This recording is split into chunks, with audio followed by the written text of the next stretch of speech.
a very good morning to you all and welcome to the Breakfast Club right here on Asake. My name is Fungai Mawada.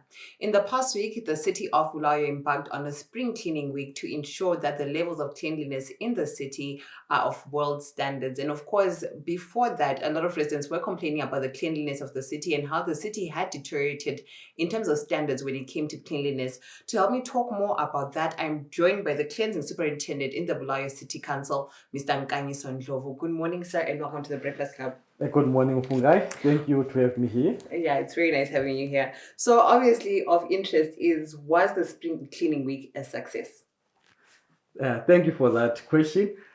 The spring cleaning week was indeed a success, and we owe it to Bulawayo Omoshe for the success of this week. We are happy with what happened. Okay, so what was it like on the ground in terms of your cleaning expeditions? Which areas were you focusing on, and what were the outcomes essentially from yourselves as the city council and from the residents as well? How do they feel about the whole spring clean? Initially, we were targeting 35 hotspots where a lot of waste had accumulated. So these were historic dumps. So the idea of the spring cleaning week was to clear all waste in the central business district and kind of like create a platform of, continuing with the clean city. So this is what the spring cleanup week did. We managed to clear all the 35 sites, and we had a lot of organizations, a lot of companies, a lot of residents joining us during this spring cleaning week. All right, so we also, Uti, the state Bulawayo was in, it was a deplorable state. Uti, you couldn't even walk even through my side lanes and the lights and it was just dirty essentially. So what are the plans going forward in terms of maintaining the cleanliness of the city without the aid of a spring cleaning week and the likes? What are the plans in place? Okay. So for us as the municipality, the spring cleaning week was not really the end, but it was the beginning of a journey. Remember, when we started, we said our idea is to take Bulawayo, to restore Bulawayo to its former glory. So we appreciate that it's a journey, and the spring cleaning week was the start of a journey.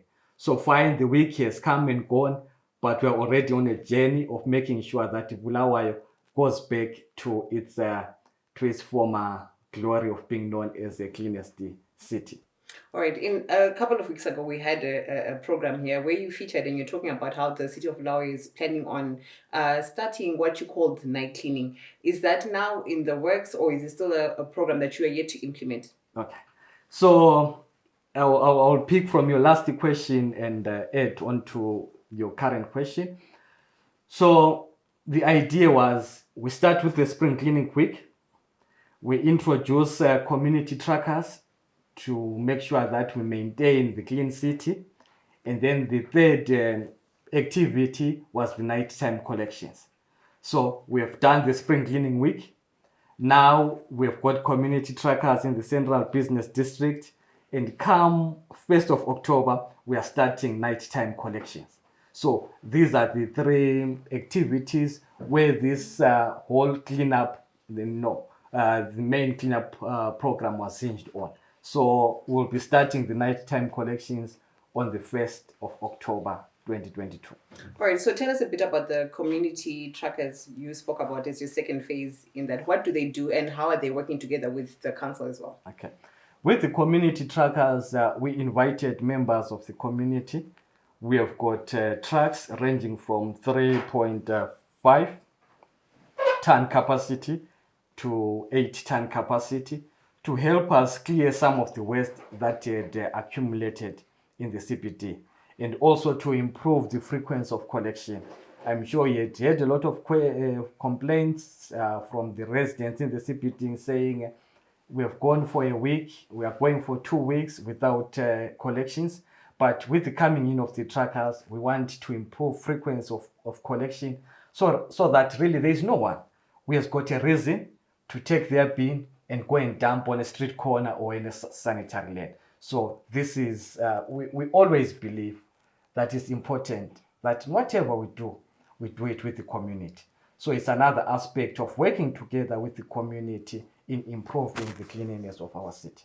Okay, very interesting. And I like how you highlight there, which the community's participation is important to achieving the goals of having a clean city at the end of the day. And I just like to maybe take you a bit further into, okay, fine, the refuse has been collected in the city, and then obviously it's gonna go to the mine dump that we have in Bulawayo. Have you guys then sorted out the issues around that dump as well? Wuti, how you're getting to the dump, as well as are you engaging other stakeholders in terms of recycling that refuse that you've collected?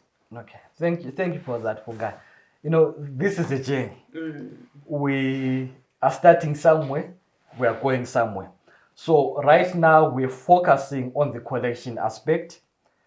The next stage will be focusing on the disposal aspect at the Richmond sanitary landfill.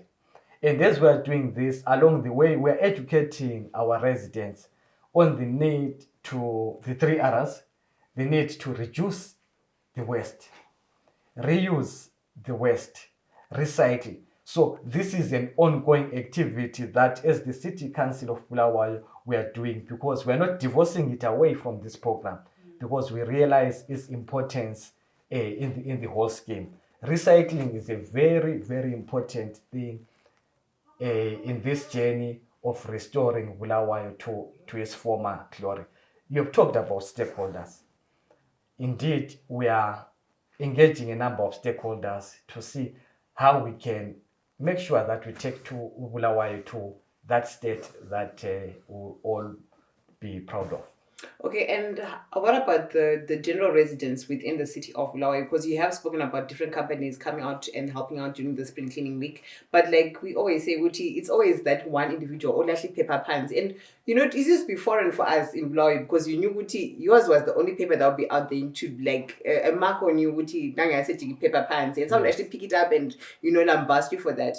How are you working together with residents, including with the bylaws as well, to implement and to make sure that the city is clean? Okay. Well, we're now dealing with issues of the mind, the attitude, how people view their city. So we are embarking on a waste education program. We want to ramp up our efforts in terms of waste education to make sure that everyone knows what is expected of them. Like you have rightfully said, the city is clean because there is a resident who did not do their job. So the first thing that we'll be doing, we'll make sure that everyone knows when their bin will be collected, so that people don't say, we didn't know when you are coming to pick the bins. Then the second thing, we are going to schools. Remember, long back, these ECDs, the preschoolers then used to know. There were songs, there were poems that they used to sing that helped, give this impression on them that the city needs to be kept clean. And we are saying maybe we had, left that habit. We are trying to go back in conjunction with the Ministry of Education, primary and secondary education, and other stakeholders. So we are having a lot of activities around waste education, trying to make sure that we get positive attitudes from the residents of Bulawayo. So this is what we are doing. And also the other activity that is coming is the issue of enforcement. Education is always best when it goes with enforcement. So we'll be working with law enforcement agencies to make sure that we give some positive motivation to those people who are lagging behind, so that they know that we've got bylaws that require them to behave in a certain way. We've got national laws that require them to behave in a certain way. So these are the other activities that are coming as a bonus to this whole cleanup program. Okay, wonderful. A lot of people highlighted during the spring cleanup week about the state that Lobengula Street was, together that was 6th Avenue, right up to the time you get to Ekotini, which is a deplorable state because of, it's overcrowded. There are vendors everywhere who are selling their things, their ways, even on the road to some extent, and the likes. How are we working in harmony with the individuals, the residents of Bulawayo who are trying to make a living, and together also trying to keep our environment as clean as possible? Well, we want to believe that making a living and being clean, they are not two mutually exclusive activities. You can make your living, but keep the city clean. We've talked about overcrowding, but let us just picture New York. It's densely populated compared to Bulawayo, but it's relatively clean. We talk of London, we talk of Paris, we talk of Amsterdam. Those cities, they are mega cities.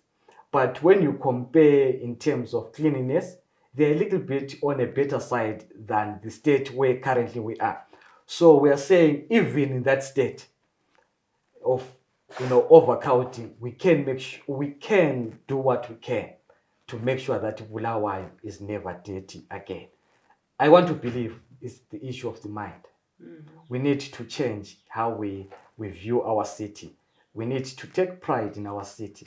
I could be a vendor in a street corner before we even address the issues of legality, whether I'm there. But there's nothing wrong with saying, I come in the morning, I clean that area. Most of them are selling food. I make sure that I sell whatever I'm selling in a clean state. At the end of the day, I make sure that I leave that area very clean. If each one of those vendors does that, our city will be clean. Okay. And to those residents or even those companies or stakeholders who are interested in partnering with the council, how can they partner with you and how can they help you in this journey to making Bulawayo gain that clean city status once again? I think what the residents of Bulawayo can do, I've talked about the issue of education. So the first thing is making sure that as a person, as a resident, I do the right thing. The second step is making sure that the person next to me does the right thing. Because change will start from me and then it cascades to the other person. So people who want to partner the city, they are free to say, okay, we've realized that there is a certain spot that is not clean. They can volunteer. They can say, okay, we can come and clear it. They can donate litter bins. They can donate cleaning materials. All those things companies and individuals can do. So maybe Fungai, it's also important that I appreciate that even during this spring cleanup, we had individuals coming to say, okay, it's only two of us, me and my wife, or me and my girlfriend, or me and my child. We want to do something. We had people coming with their children, to do something. And we appreciate that. And we are saying, if all of us do that going forward, we will be able to see a cleaner Bulawayo. So it's the small things that make a difference. Our team was on the ground last week and observed that yes, the spring cleaning week was going well, situation where garbage is collected, but you find by the end of the day, it's already a must, and even the next day it's a must as well. What are you doing in order to effect change in those areas? Are you also trying to increase the number of collections that you have perhaps per day? Because it seems like you are doing your job, but the amount of refuse being collected also is a lot as well at the end of the day. Okay. Yes, that's a very correct observation.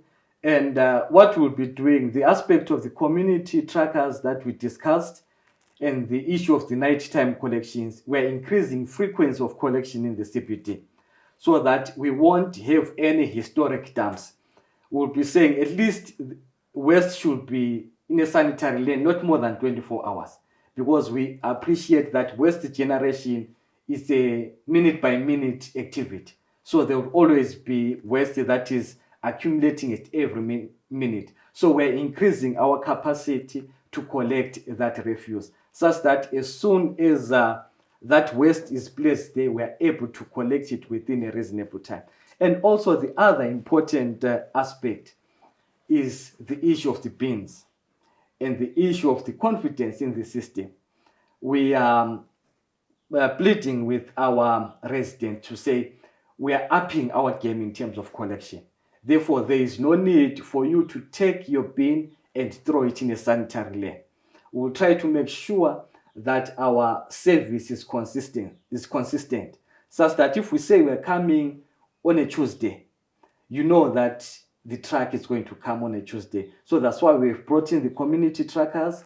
We are doing the nighttime collection so that there is no one with a reason of going to dump, because they'll be knowing that for sure a truck is going to come to collect my bin. So premise owners, they are required to have bins so that they store their waste for that period, maybe 24 or 48 hours, while they are waiting for for our track. Because what has been a challenge as we're talking to people, because we are a listening local authority, as we're talking to the residents, some of them were saying, no, what makes us go to dump is because we're not sure whether you are coming or you are not coming.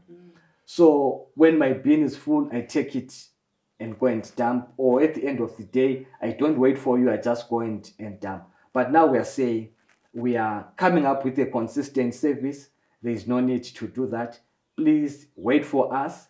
On the day when we are going to tell you that we are coming, for sure we'll come and pick your bin. So there is no need for you to dump on a sanitary land. All right. So is this a promise that within 24 to 48 hours there will be collections of refuse within the Bulawayo CBD?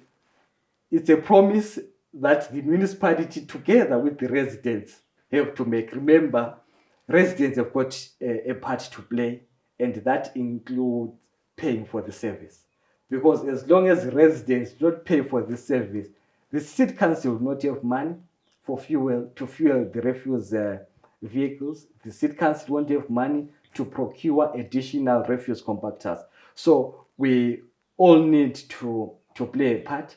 If residents pay their rates timeously and all what is due for that month, it will make it easy for the municipality to offer this service consistently.